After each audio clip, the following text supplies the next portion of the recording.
पुणे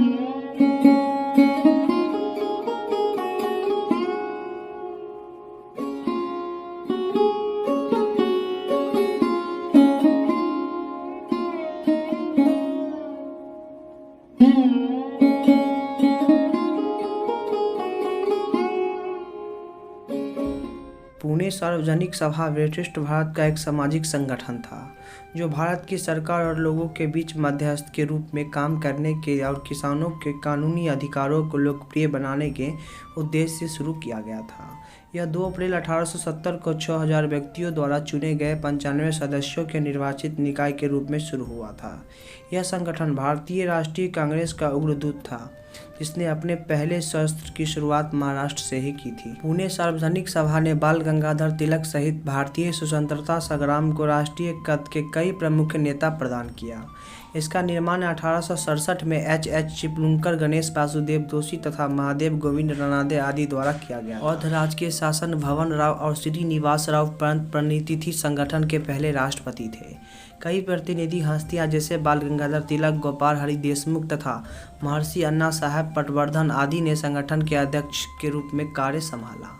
सन 2016 में मीरा पावगी को संगठन की पहली महिला अध्यक्ष के रूप में चुना गया था। 18 जनवरी 1442 को जन्मे में महादेव गोविंद रानाडे एक भारतीय विद्वान, समाज सुधारक और लेखक थे। वह जाति व्यवस्था की अवधारणा में विश्वास करने वाले व्यक्ति थे। महादेव गोविंद रानाडे ने महिलाओं की मुक्ति और विधवा पूर्ण विवाह जैसे सामाजिक सुधारकों की वकालत की थी। महाराष्ट्र में बॉम्बे उच्च न्यायालय में न्यायाधीश होने के नाते महादेव गोविंद रानाडे ने न केवल वकालत की बल्कि अपनी शक्ति का इस्तेमाल करने के लिंगों की समानता, शिक्षा का अधिकार और बच्चों, विधवाओं और कृषि के श्रमिकों के साथ अन्याय के खिलाफ समानता का प्रचार भी किया था। नासिक जिले के निफाड में भारत में एक ब्राह्मण परिवार में जन्मे महादेव गोविंद रानाडे के पिताजी मंत्री थे। महादेव गोविंद रानाडे ने कोल्हापुर के मराठी स्कूल में पढ़ाई की और बाद में अंग्रेजी माध्यम के स्कूल में स्थानांतरित हो गए। 14 साल की उम्र में वो एल्फिंस्टन कॉलेज बम्बई के अध्यक्ष बन गए थे। वह यूनिवर्सिटी ऑफ बम्बई के छात्रों के पहले बैच से संबंधित थे। उन्होंने सन 1862 में बैचलर ऑफ आर्ट्स की डिग्री हासिल की और 4 साल बाद LLB हासिल की थी। महादेव गोविंद रानाडे ने अपनी पत्नी के मरने लगभग 20 वर्षों तक शादी नहीं की थी, जिसके बाद उनके अधिकांश साथी समाज सुधारकों ने उन्हें विधवा से शादी करने की अपेक्षा जाहिर की थी। हालांकि महादेव गोविंद रानाडे ने अपनी परिवार की इच्छाओं का पालन किया और कुडलेकर परिवार के रामाबाई रानाडे से एक बाल दुल्हन से शादी की, जिसे उन्होंने बाद में सलाह दी कि वो शिक्षा प्रदान करें। रामाबाई रानाडे भारतीय समाज सुधारकों के इतिहास में एक महत्वपूर्ण नाम बन गए थे। 19वीं शताब्दी की पहली महिला अधिकार कार्यकर्ता के रूप में जानी गई। महादेव गोविंद रानाडे ने रामाबाई के पास कोई संतान नहीं थी और महादेव की मृत्यु के बाद उनके परिवार के सामाजिक शैक्षणिक सुधार कार्य जारी रखे। महादेव गोविंद रानाडे भारतीय राष्ट्रीय कांग्रेस के पिता के संस्थापक में से एक थे और उनके पास केंद्र के वित्त समिति के सदस्य, बॉम्बे विधान परिषद के सदस्य के रूप में कई पद नाम थे।